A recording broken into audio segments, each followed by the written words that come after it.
아셀, 납달리, 단지파 또한 여호수아의 그러한 기업을 나누는 그러한 말씀을 저희가 보았습니다. 이제 이 세 지파의 그러한 땅을 나누게 되면 이스라엘 12지파의 그러한 땅이 다 나누어지게 됩니다. 아셀 자손, 아셀 지파의 그러한 땅은 어디냐 하면 갈멜산서부터 시작해서 위에 시돈과 두로까지 이 위쪽까지라고 이야기를 합니다. 그러나 실제로는 이 땅을 다 얻지는 못한 것 같습니다. 여기 장로님께서 어제 카톡으로다도 보내주셔서 좋은 저희가 지도를 보고 있는데 여기 갈멜산서부터 시작해서 이 위쪽으로 다 이렇게 그 북쪽서부터 남쪽까지 이렇게 길게 있는 지역이 바로 아셀 지파의 그러한 땅입니다. 제가 이 요즘에 새벽 말씀을 준비하면서 이거 성경지리를 하는 건지 이거 말씀을 보는 건지 이게 좀 약간 헷갈리기는 하지만 그래도 지역적으로 보게 되면 요 지파들의 그러한 위치는 요 지역이 바로 아셀 지파의 그러한 땅이라고 여기에 나와 있습니다. 근데 아셀 지파는 이 땅 지역을 다 얻지는 못하였었습니다. 그 뒤에 사사기 말씀을 보게 되면 아셀이 악고 주민과 시돈 주민과 알랍과 악십과 헬박과 아빅과 르곱 주민을 쫓아내지 못하고 또한 아셀 족속이 그 땅의 주민 가나안 족속 가운데 거주하였으니 이는 그들을 쫓아내지 못함이었더라라고 기록하고 있습니다. 결국 이 사사기 말씀에서도 이야기하지만 아셀 자손 같은 경우에는 자신들에게 주셨던 그러한 땅 가운데 강한 그러한 민족들이 많았었기 때문에 그 땅을 점령하지 못하고 오히려 가나안 족속 가운데 새빵 살듯이 살았다라고 또한 성경에서 말하고 있죠. 또한 여섯 번째로 그 땅을 받은 그러한 지파는 어떤 지파냐면 32절 말씀서부터 39절까지의 말씀을 보면 납달리 자손이 받은 그러한 땅에 대하여서 우리에게 말씀하고 있습니다. 납달리 그 지파 같은 경우는 어디를 받았었냐면 이 갈릴리와 위에 보게 되면 또 홀라분지라고 하는 곳이 있는데 요 갈릴리 지역의 가장 중앙에 가장 좋은 땅을 받았던 그러한 지파가 바로 납달리 자손들의 그러한 땅입니다. 여기에는 유명한 그러한 성읍들을 보게 되면 36절 말씀 보게 되면 하솔이라고 나와 있죠. 하솔 같은 경우에는 저희가 여호수아서 말씀을 보면서 이 북부 지방의 전투를 할 때 가장 중심이 되었던 가나안 지방의 왕이 누구였었냐면 하솔 왕 야빈이라고 나와 있습니다. 굉장히 큰 성읍이 포함되어 있는 그 지역. 이 납달리 지파가 가졌던 그러한 지역이 바로 이 지역이었습니다. 이 북쪽 갈릴리를 중심으로 한 이 북쪽의 그러한 땅들. 그리고 일곱 번째로 기업을 받은 그러한 지파가 40절 말씀에서 우리 48절까지의 말씀에서 나오는 게 단 자손의 그러한 지파입니다. 단 같은 경우에는 저희가 그 두 군데를 기업으로 얻었습니다. 처음에 제비 뽑았던 곳은 어디냐 하면 41절 말씀 보면 소라, 또 에스다올, 또 43절 말씀을 보면 딥나, 에그론 이렇게 나오는데 사사기 말씀에 보게 되면 이 지역이 여러 번 나옵니다. 누구 때문에 나오냐 하면 그 사사기에서 굉장히 유명한 사사였던 삼손이 바로 이 단지파 사람으로 굉장히 힘이 셌던 이 삼손이 태어났던 곳이 바로 소라였었고, 이 딥나 같은 경우는 딥나의 그러한 여인 또 만났던 그러한 장소였었고, 이 에그론 같은 경우는 어디입니까? 블레셋이 가졌던 그러한 중심적인 그러한 다섯 성읍 가운데 하나가 바로 이 에그론이었습니다. 결국 이 단지파가 가졌던 그러한 땅은 이 지도상으로 보게 되면 유다 지파와 남쪽으로 유다 지파가 있다라고 하고 이 북쪽으로는 이 유다 지파의 곁하여서 이 북쪽으로는 이 요셉 지파, 에브라임 지파를 중심으로 한 요셉과 므낫세가 요 위쪽으로 가졌었는데 요 가운데에서 지중해 쪽, 서쪽 이 밑으로 다 땅을 가졌던 지파가 바로 이 단지파입니다.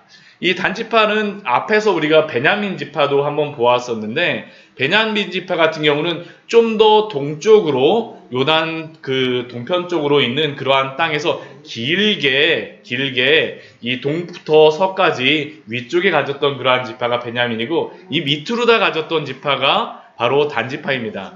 그러니까 이 단지파 같은 경우도 유다 지파와 에브라임 지파가 이게 싸우는 것들을 막아주는 완충 역할을 하였던 것이 바로 이 단지파입니다. 그런데 이 단지파가 이곳에 자리를 잡고 보니까 어떤 일이 발생을 하냐 하면 이쪽에 블레셋이 너무나도 강력합니다. 블레셋이 굉장히 강력하고 사사기 말씀에서도 나오지만 이 사사기 1장 34절 말씀을 보게 되면 우리 한번 찾아볼까요? 사사기 바로 뒤에 있으니까요. 아까도 한번 볼 것 같다 그랬었네요. 사사기 1장 34절 말씀을 보면 그 단자손이 얻었던 땅에서 단자손이 일어났던 일을 이렇게 말하고 있습니다. 사사기 1장 34절입니다. 구약성경 362페이지입니다. 같이 한번 읽겠습니다. 아모리 족속이 단자손을 산지로 몰아넣고 골짜기에 내려오기를 용납하지 아니하였으며 우리 또 35절도 같이 읽어볼까요? 결심하고 헤레스 산과 아얄론과 사알빔에 거주하였더니 요셉의 가문의 힘이 강성함에 아모리 족속이 마침내 노역을 하였으며 결국 이 단자손 같은 경우는 어떻습니까? 자신의 그러한 땅에서 정착하지는 못합니다. 가나안 족속 가운데 거하는 것도 아니라 오히려 쫓겨나가고 산지에 이렇게 살았다라고 이야기하고 있습니다. 그러다 보니까 단이 어땠을까요? 굉장히 살기가 힘들었겠죠. 이 블레셋 지파뿐만 아니라 또한 이 아모리 족속과 같이 또 강력한 족속들이 있다 보니까 단이 살기가 힘들었습니다.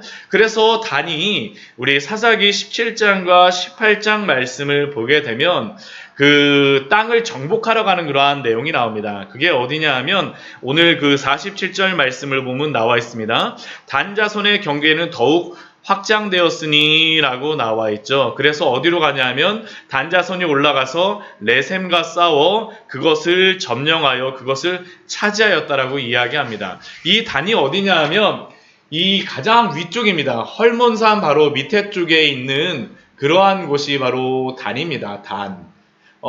성경에 보게 되면 단이 굉장히 많이 나와요. 원래는 그 성경에 보게 되면 단에서부터 부엘세바까지라고 하면서 그 이스라엘 백성들이 남쪽의 끝을 단으로 다 생각을 하고, 북쪽의 끝을 단으로 생각하고 남쪽의 끝을 부엘세바라고 생각해요. 우리나라 같으면 꼭 무엇과 같습니까?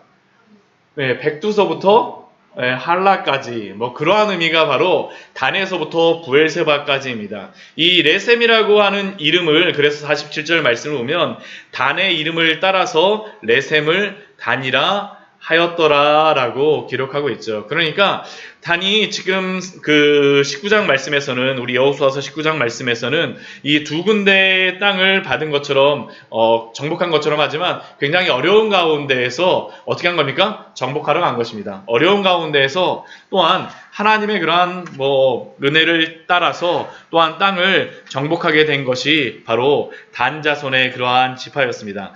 이렇게 해서 12지파가 모두 땅을 받았습니다. 그런데 저희가 이 뒤쪽에 받았던 7지파 저희가 보게 되면 이 밑에는 시므온 지파가 있었고요. 그렇죠? 요 가운데에는 그 베냐민과 단자손이 여기 땅을 받았었고요. 나머지 4지파는 어떻습니까? 이 위쪽으로 다 땅을 받았습니다. 근데 이 위쪽에 땅을 받은 지파의 그러한 땅을 뭉뚱그려서 성경에서 하는 그러한 지역의 이름이 있습니다. 그것이 무엇인지 혹시 아십니까? 갈릴리입니다. 갈릴리 지역. 갈릴리 지방 사람, 갈릴리 사람, 예수님에게도 그렇게 이야기를 했었죠. 갈릴리 지역, 갈릴리 지방, 갈릴리 그 지역 사람. 이 갈릴리라고 하는 이 뜻이 갈릴리라는 그러한 의미가 무엇이냐면 이게 회전하는 파도 치는 그러한 의미가 있습니다. 이게 이 위쪽을 보게 되면 이 갈릴리 호수 이런 게 있어갖고 평야라고 생각하지만 여기가 사실은 이게 산지가 굉장히 많습니다. 그래서 산지가 많아서 갈릴리라고도 이야기하였다라고도 하고요. 또 한 가지는 무엇이냐면 이 갈릴리라는 의미 안에는 지역이라는 그러한 의미도 있습니다. 지역, 지방. 그러니까 갈릴리라고 하는 것은 어디입니까? 사람들이 뭉뚱그려서 그 지역, 그 지방.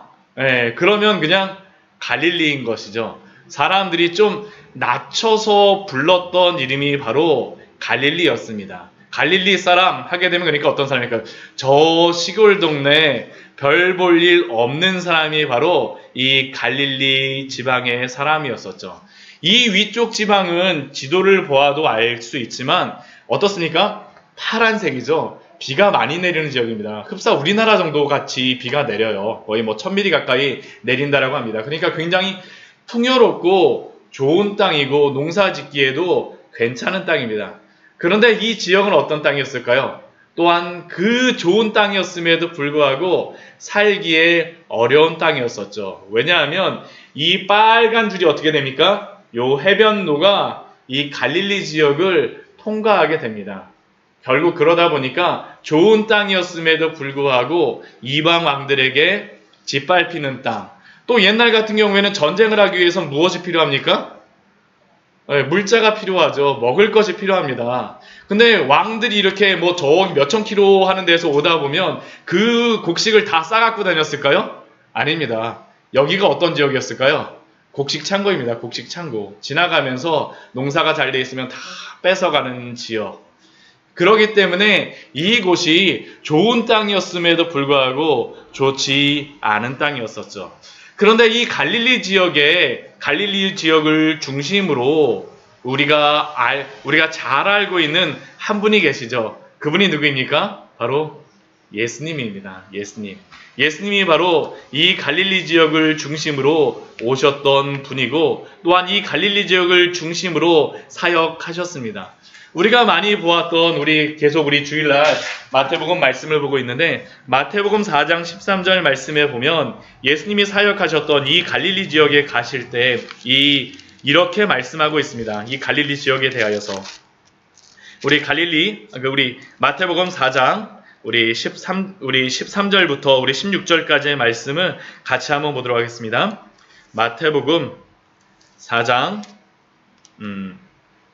12절 말씀서부터 우리 16절까지 같이 보도록 하겠습니다. 마태복음 4장 12절서부터 16절까지의 말씀입니다. 같이 한번 읽도록 하겠습니다. 예수께서 요한에 잡혔음을 들으시고 갈릴리로 물러가셨다가 나사렛을 떠나 스불론과 납달리 지경 해변에 있는 가버나움에 가서 사시니 이는 선지자 이사야를 통하여 하신 말씀을 이루려 하심이라. 일러스되 스불론 땅과 납달리 땅과 요단강 저편 해변길과 이방의 갈릴리여, 흑암에 앉은 백성이 큰 빛을 보았고 사망의 땅과 그늘에 앉은 자들에게 빛이 빛이었도다 하였느니라. 아멘. 비록 이스라엘의 이 네 지파들, 오늘 마태복음 말씀 저희가 읽었던 말씀 보면 무엇이라고 얘기합니까?